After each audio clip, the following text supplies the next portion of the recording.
السلام عليكم ورحمة الله وبركاته.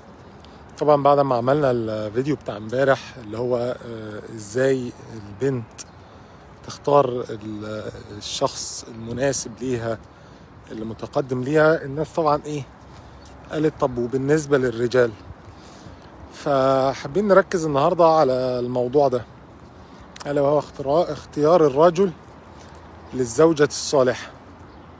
فاحنا قلنا امبارح ازاي ان الرجل او ولي الامر او الولي بيحافظ على بنته، لانه بيحافظ على الجمادات فضلا عن اللي هو يحافظ على البشر. من ناحية الرجل، تخيل اللي انت رايح تشتري حاجة، الحاجة دي هي اهم حاجة هتعتمد عليها في حياتك. انت عارف لما بتبقى رايح تشتري عربية بتدفع فلوس كتير، فانت الفلوس الكتير دي كمنك بتدفعها ومش معاك غيرها، فلو طلعت غلط هتلبسك. ليه؟ مش عشان بس الفلوس، ولكن لانها كانت هتسهل عليك حاجات كتيرة جدا. مع عدم وجودها الامر بقى صعب جدا وشاق جدا، بل المصيبة الاكبر انك انت تقرر انك تشتري حاجة بدون ما يكون فيها المواصفات اللي انت محتاجها، فتشتري حاجة فيها مشكلة، فبدل ما تريحك تطلع عينيك، فتلاقي نفسك مثلا مش معاك غير 200,000 والعربية ب1,000,000، فتقرر تشتري العربية اللي ب1,000,000 ب2,000,000 على 5 سنين، أمل مش اللي انت تتجوزها، أملا في اللي انت العربية اللي انت اشتريتها ب2,000,000 جنيه على 5 سنين دي هتوفر عليك حاجات كتيرة جدا، تشيل من عليك الريسك اللي انت خدته.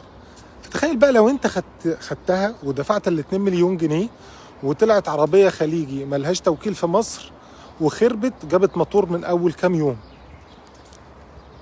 تخيل احساسك هيبقى عامل ازاي. وده في شيء من الجمادات برضو.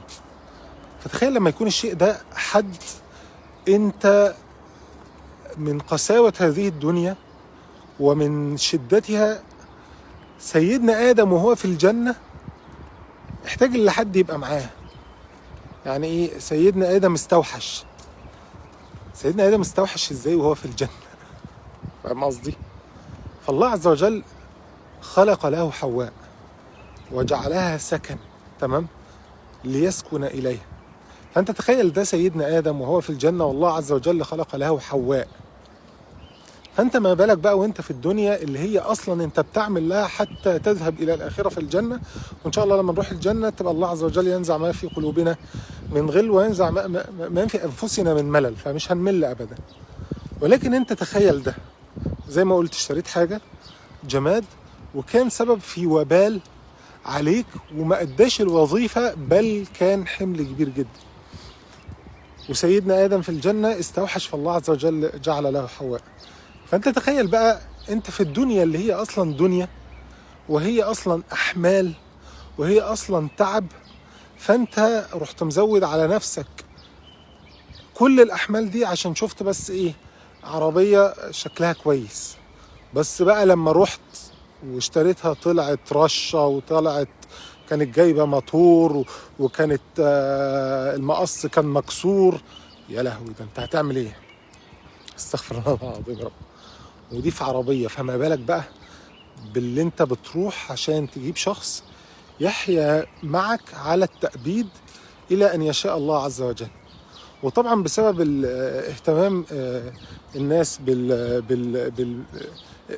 بالمفاهيم الخطأ اللي الشباب بقت عنده وقلة الدين، فكثر حالات الطلاق اللي بقت بتحصل دلوقتي. ليه؟ لأنهم ما اهتموش إن هم ياخدوا الوقت اللي هم يتعلموا، بحيث اللي هم لما يختاروا حاجة من الأول يختاروا صح. تاني، الواحد اللي بيروح يشتري عربية ولا بيشتري تليفون ولا بيشتري أي حاجة بيقعد يسأل مليون مرة، ويسأل اللي حواليه ويقول له طب أنت جربت ده؟ طب قعدت معاك كام سنة؟ طب والله البارومة كلتها؟ طب والله بتاخد بنزين قد ايه؟ طب بتاخد 92 ولا 95؟ وهذا في امر من امور الجمادات، فما بالك باللي انت جايبه عشان يريح قلبك. شوف النبي صلى الله عليه وسلم الشرع ما ترك لنا في هذا في أي شيء يؤثر علينا إلا وجاء به تفصيلا. الله عز وجل قال فالصالحات قانتات حافظات للغيب بما حفظ الله. انت دلوقتي رايح تتقدم لواحدة، لازم تسأل نفسك لو انت رايح تتقدم للشخص ده ليه؟ هل بسبب السيرة الحسنة؟ هل بسبب ان انت كنت ماشي فشفت واحدة حلوة في الشارع فمشيت وراها لغاية لما سألتها الحلو منين؟ هل بسبب انك كنت مصاحب واحدة قد كده وهي قالت لك بقى مش هتقدم ولا ايه يا احمد؟ لا احمد ايه، انا هروح في داهية كده، يعني مش هتقدم ولا ايه يا محسن؟ تمام. فرحت تقدمت بس لان خلاص بقى ايه، القلب وقع فنلحق بعد الاربع 5 سنين الصحوبية دي اللي احنا ايه نتزوج. فانت لازم تعرف اللي انت تقدمت ليها ليه. تمام. شوف النبي صلى الله عليه وسلم قال خير نساء ركبنا الإبل نساء قريش. ليه؟ أرعاه على زوج في ذات يده وأحناه على ولد في صغره. تمام. فأنت اللي هي الدنيا متاع وخير متاع الدنيا المرأة الصالحة. فأنت لازم تعرف اللي الأول أنت رحت البيت ده لأنك سمعت اللي فيه حد الشخص ده دين عنده دين. النبي صلى الله عليه وسلم قال تنكح المرأة لأربع: لحسبها ولجمالها ولمالها ولدينها فاظفر بذات الدين، فز بذات الدين تربت يداك، يعني تمرغت في التراب. فانت الأول حاجة انت رايح عشان سمعت اللي البيت ده في حد عنده دين، وخاصة في الزمن اللي احنا نحيا فيه، اللي النبي صلى الله عليه وسلم قال يأتي زمان على الناس القابض فيه على دينه كالقابض على الجمر. المرأة إن لم يحكمها دين لا يحكمها شيء. ولازم تاخد واحدة فيها الصفات اللي انت تريدها، مش تقول لي والله انا هاخدها واعدلها، مش هتتعدل وهتقول لك انت واخدني كده وتنيل غرف 60 داهية. طبعا انا اسف على الالفاظ يعني، ولكن والله العظيم انا شفت بلاوي. يعني ليا واحد اعرفه سبحان الله هو حافظ للقرآن ومعلم للقرآن وبتاع، فراح يتزوج. فقلت له والله سيدنا انت اللي انت رايح تتزوجها دي ايه؟ قال لي والله عندها 18 سنة و في معهد كذا ومش عارف ايه. قلت له طيب يا شيخنا يعني دي مش شبهك، فاهم؟ ومش منتقبه، لا الحجاب بتاعها اللي هي يعني ايه بندانه وبتاع مش عارف. قلت له يا شيخنا ده مش شبهك خالص، انت ملتحي وراجل حافظ لكتاب الله بالقراءات. فقال لي هي عندها مش عارف، مش فاكر 18 سنه ولا كام، مش متذكر يعني، ولكن حد صغير. فقال لي لا ما هي يعني ان شاء الله هعلمها وكده. قلت له يا شيخنا دي حد لا شاف الحياه فهتعلمها ايه؟ فالمهم تزوج. سبحان الله خناقات وبلاوي وما بتلبس اللبس الشرعي ومش عارف ايه. ففي مره لقيت ايديه متعوره، فبقول له في يا شيخ؟ بيقول لي اصلها عضتني عشان تخرج بره البيت من غير اذني. طبعا طلقها. سبحان الله ربنا من عليه بحد شبهه بعد كده. فانت الموضوع كبير، والموضوع مش تاني، مش حاجه شكلها جميل قوي من بره وتاخدها تلاقيها اللي هي رشه مليون وش. اصبر، لان انت لو رحت بتعلق القلب هتلبس وقلبك هيسيبك والله. تمام. فاحنا الاول زي ما قلت اللي هو انت سمعت عن دين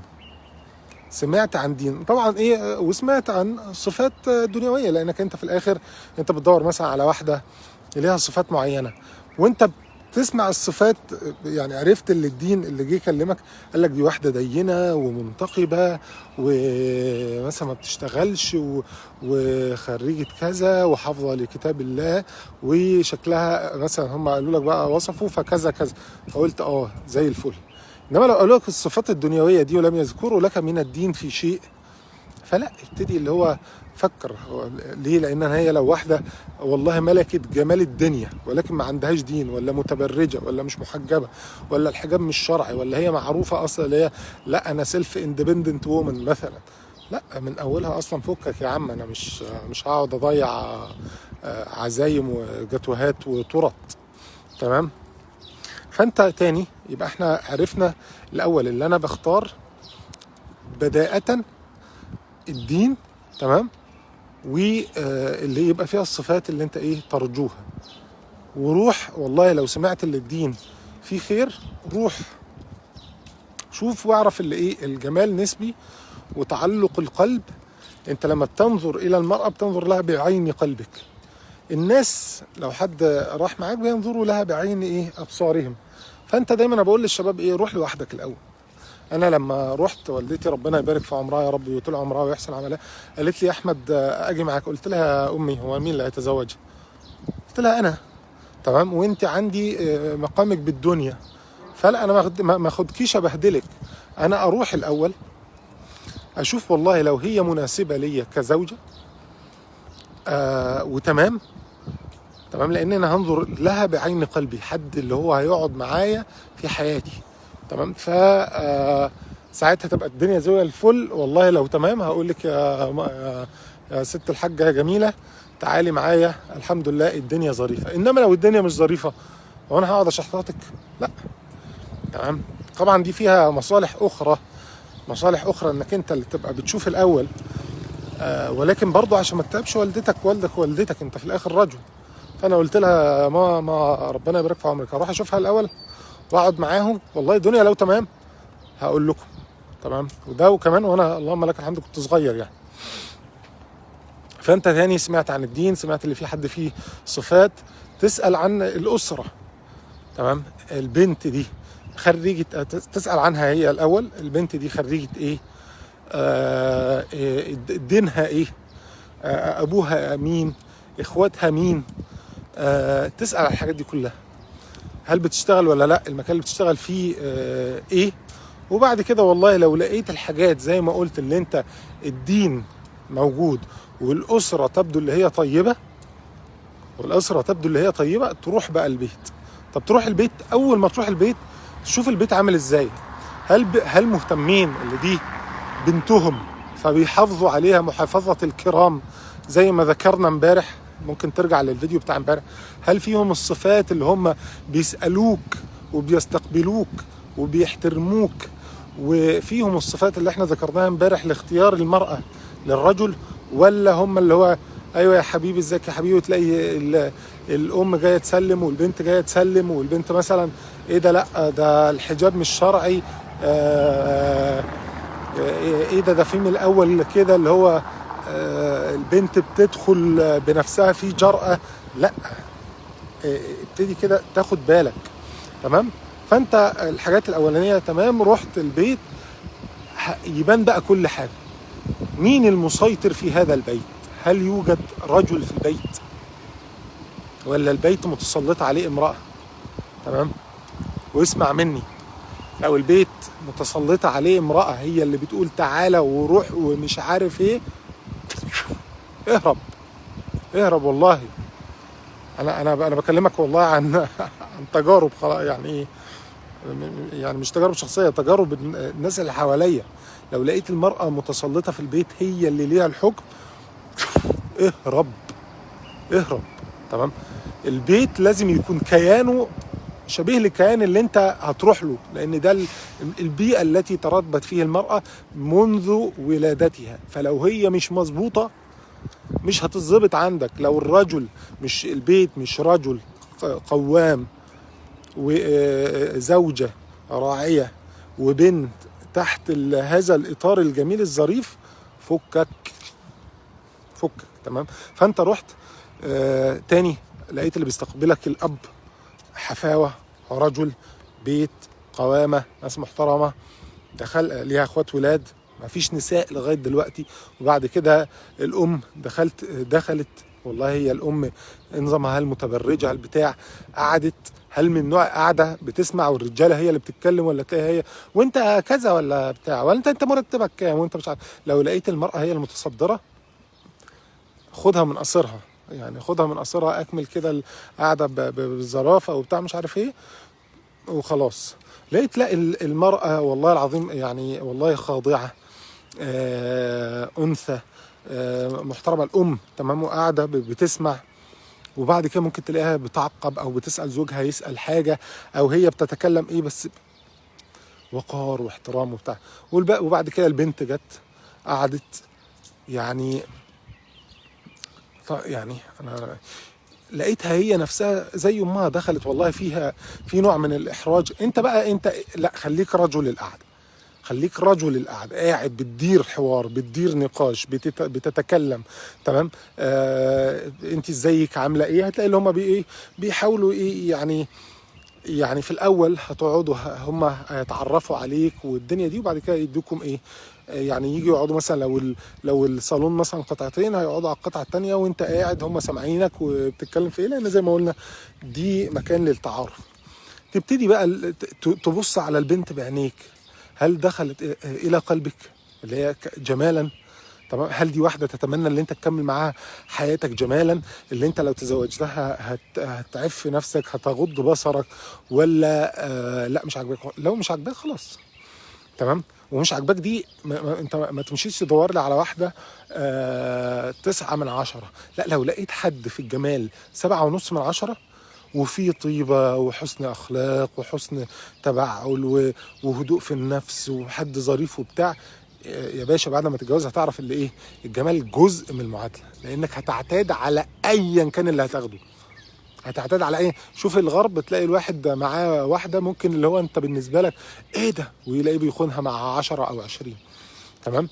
فانت الجمال، ودي برضو كل الحاجات اللي بكلمها لك دي عن تجارب، تمام، مش تجارب شخصية، الناس خلاص اللي حواليا. فلو جمالها لقيته 7/10 7.5/10، وهي فيها من الصفات الأخرى حسن الاستماع والأدب والحياء وبتاع، جميل جميل. تمام. فقعدت زي ما قلت الأسرة متسقة. لما قعدت ما عادوش يسألوك، مهتمين بالماديات كل حاجه، وهم لسه قاعدين في الاول انت ايه وبتشتغل ايه وبتقبض كام. لا، انا في الاول جاي اتعرف، احنا مش جايين نبيع مخدرات، نشتري مخدرات. فالطبيعي اللي هم بيسالوا عليك انت كشخص. تمام. مش بيسالوا على مالك وبتاع، احنا لسه ما قعدناش مع بعض عشان اصلا وتعرفنا وبتاع وعندك شقه ولا لا، لا احنا لسه بنتعرف. فايه لسه بنتعرف ده. فاحنا لسه في الاول يعني. فتشوف هل الأسرة هل مرادها المال وانت ايه ومش عارف ايه، ولا هما بيتكلموا معاك انت كرجل.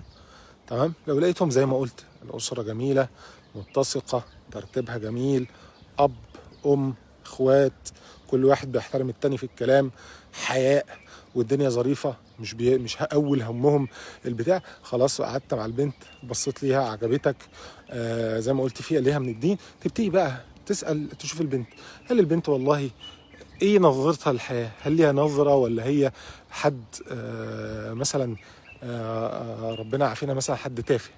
تمام. ولا حد شايل هم اللي هو والله ده انا عايز ابقى ام وليا بيت وليا زوج وليا اولاد، والاولاد دولت اربيهم تربيه حسنه، فيطلعوا والله ناس محترمين، ناس متسقين نفسيا. ولا حد تافه، والله انا عايز اتزوج عشان السلام عليكم ورحمه الله وبركاته، عايز اتزوج عشان والله اسافر والف الدنيا مع جوزي والاقي اللي يستتني ده جميل. تمام. ولكن الهم اللي هو انا عايزه اتزوج ليه، فانت تتكلم معاها وتشوف هي عايزه تتزوج ليه، وبالنسبه لها الزواج ايه، وبالنسبه لها يعني ايه زوج. تمام. وتتكلم وتشوفها هل هي حد بيهجم عليك في الكلام، حد بيتصدر على رأيك، حد طب انت ايه رأيك في الكذا، طب انت ايه، لا حد هادي طباع، حد بتاع مش عارف ايه، وتلاقيه اللي هو بيستمع، مش قاعد بيعارضك في كل كلمة بتقولها، حد تحس اللي هو محترم في الكلام وقور. تمام. فتعرف يعني ايه منها زواج، فما تلاقيش متسلطة، ما تلاقيش وتقول لك وانا نفسي احقق كذا لا، دور على واحدة زوجة وأم. تمام. وتشوفها هل هي بتعمل مثلا، والله هي كانت عشان وقتها قبل الزواج عندها وقت، فمثلا كانت بتنزل مثلا تعلم أطفال، أو بتدرس في معهد مثلا لغاية لما ربنا يرزقها الزوج الصالح. تمام. السلام عليكم ورحمة الله وبركاته. ولا هي واحدة شقيانة تعبانة شغالة في شركة كلها مختلطة، وبتصحى الصبح الساعة 9 ترجع الساعة 6. الحاجات دي مهمة. تمام. وانا نصيحتي لا بنصح لأي حد، ما تاخدش واحدة عايزة تشتغل خالص خالص خالص. خد واحدة يعني هي نفسها تبقى زوجة، تبقى أم، تقر في بيتها، زوجها يبقى بالنسبة لها كل حاجة، بيتها يبقى بالنسبة لها كل حاجة. مش معنى اللي هي لما تقعد في البيت مش هتبقى حد بيتعلم وبياخد كورسات في الحاجات الخاصة بالأطفال والأسرة وبتاع، وممكن كمان زي زوجات أصحابي بيعملوا حاجات في البيت. الحاجات اللي في البيت دي زي الصناعات، حاجات صغيرة، سواء بقى أكل أو حاجات اللي هي إيه تكلمنا برضو فيها في الفيديو بتاع اللي هو لو أنا بنت من ناحية الشغل أعمل إيه. تمام. فوالله لقيت ده كله، قعدت واحترام، وانت ده سألتها طب بتسمع اغاني، طب بتتفرج على افلام، طب لبسها عامل ازاي، طب عايزه رؤيتها للامور عامله ازاي، رؤيتها للدين عامله ازاي، رؤيتها لزوجها عامله ازاي، وده كله هتستشف منه بقى الدنيا. تمام. وزي ما قلت لك ما تتزوجش واحدة هي حلمها اللي هي تحقق ذاتها، تحقق طموحها، اشتغل ويبقى معايا فلوس واصرف على نفسي واشوف الدنيا. لا، انت في الاخر عايز زوجة، لان زي ما بقول لك لو انت نظرت بعين قلبك بس للجمال وتركت الدين وتركت الادب وتركت الحياء وتركت الكلام ده، هتلبس بعد الجواز على طول. ليه؟ لان السلف كان بيقول لك ايه، العين ترى ما لا تملك على غير اصله، فان ملكته علمت اصله. يبقى انت ايه ده الجمال ده، ايه الحلاوه دي، مش عارف ايه، لغايه لما تتزوج تفعل عليكم باب واحد، البس بقى يا معلم. تمام. فانت بتدور على الشخص اللي هو فيه المواصفات اللي هتلاقي مثلا ايه، وليضربن على جيوبهن، وليضربن بخمورهن على جيوبهن، تشوف الحجاب، ولا يخضعن بالقول فيطمع الذي في قلبه مرض. شكلها عامله ازاي وهي بتتكلم، الجرأة والمسابقه في الكلام والحاجات دي. تمام. ولا يضربن بأرجلهن ليعلم ما يخفين من زينتهن. هل وهي داخله متبرجه اصلا، ولا هي لا داخله بلبس محترم، محافظه على حجابها الشرعي وبس انت اللي شايفه الكف والوجه والحاجات دي. فاهم قصدي؟ يعني شوف ابن الجوزي كان بيقول لك ايه، بيقول لك وصلاح المرأة دينها. تمام.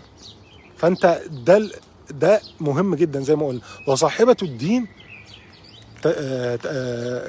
تجنبت الأنجاس والأوساخ وتحسن أخلاقها وتصبر على جفاء زوجها وقلة نفقته عليك الصحة والبركاته، ولا تخونه في ماله فيطيب لذلك عيشه. فأنت تلاقي زي ما قلت اللي هي واحدة بتسألك على أمور انت تشوف طبيعه اسئلتها، هل هي همها بس الدنيا وهمها الفلوس وهمها والله انت بتقبض كام وبتاخد كام وهتعيشنا فين ومعاك عربيه شكلها عامل ازاي، ولا حد بيدور على زوج صالح. تمام. لان النبي صلى الله عليه وسلم قال التي اذا نظر اليها سرته واذا امرها طاعته واذا غاب عنها حفظته في نفسها ومالها. فتسالها انت شايفه تاني زوجك ازاي، توقيرك ليه ازاي، حياتك معاه عامله ازاي، وهكذا. تمام. فزي ما بقول لك تركز في الدين جامد جدا، حد يعجبك، الأسرة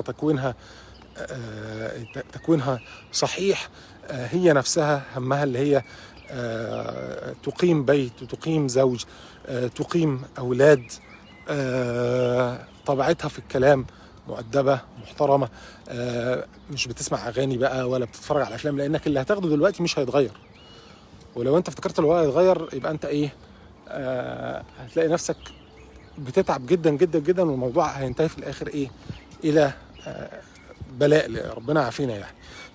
فلازم يبقى في نوع من التكافؤ الديني، تكافؤ ثقافي اجتماعي، حتى بين الاهل، لانك تاني انت ما بتتزوجش واحده، انت بتتزوج بيت كامل. تمام. وانصح الشباب بمشاهده السلسله اللي اسمها سلسله وئام للدكتور عبد الرحمن منصور. 30 درس تاخدهم تخلصهم كل يوم، تسمع لك درسين ولا حاجه قبل ما تتقدم، هتنجز لك الحاجات دي جدا جدا جدا جدا. يبقى عندك نوع من الاعداد الديني النفسي، لان النبي صلى الله عليه وسلم قال من استطاع منكم الباءة فليتزوج. والباقي دي انت بتتكلم جسديه، نفسيه، ماليه، وحاجات تانية كتير. تمام؟ فانصحكم باللي انتوا تنتهوا منها قبل ان تتقدموا الى تلك الخطوه الجميله اللذيذه الحلوه، لان هو الزواج ده شيء جميل جدا اذا ربنا عز وجل من عليك ايه؟ بالزوجه الصالحه. السلام عليكم ورحمه الله وبركاته.